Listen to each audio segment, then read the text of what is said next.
Hey, this is Commander Bacon. Going to talk to you about some basic knot tying terminology. Stay tuned.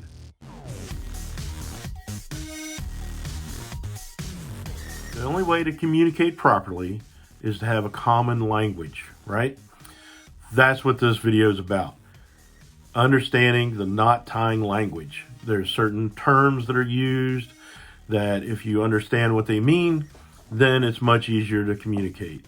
So don't go to any of the other knots tying videos without watching this first, because it'll all make more sense if you watch this one first. So stay tuned. Going to talk to you about all the different kinds of terminology that's used in knot tying. Okay, so we're going to talk about some basic knot terminology.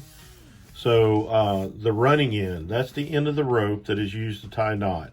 This end is also called the working end. So anytime you're tying a knot, you've got a standing part, which is the part that you're not fooling with, and you got the working end, which is the end that you are tying the knot with. So the standing part is rope, this is knot, the running end. An overhand loop. So an overhand loop is like that. So here's the standing part, and the working end runs over top of the standing part. That's an overhand loop. An underhand loop is just the opposite. Okay, so the working end runs underneath the standing part. Okay, does that make sense? A bight, and we kind of went over this before. A bight is formed by doubling back a length of the rope against itself to form a U shape. The running end of the rope does not cross the standing part. If that happens, the shape then forms a loop, not a bight. This is a loop, this is a bight. Loop, bight, okay? Turn. To take a turn, you wrap the rope once around a spar or a stake. The friction created by the turn can also help you control a line that has tension on it, especially if you're letting out line or taking it in. So we'll use this handy dandy piece of wood I got here. So a turn is when it goes the whole way around, but the working end and the standing part are opposite directions.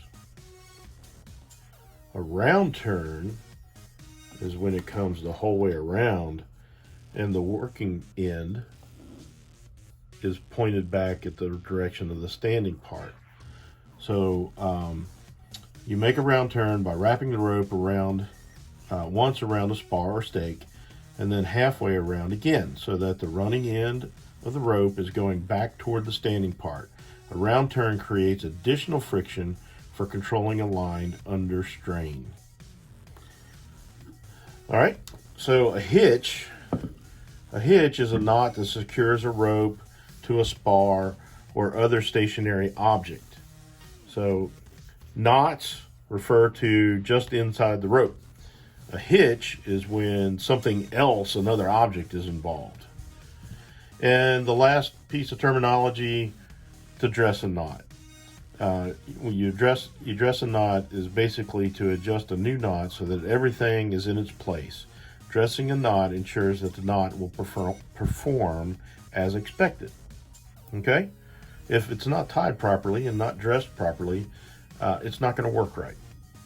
So anyway, I hope this was helpful. Some common knot terminology. Okay, so I hope that was helpful. I hope that makes sense. And I hope when we talk about tying knots that you understand exactly what I'm talking about. And until next time, this is Commander Bacon signing off.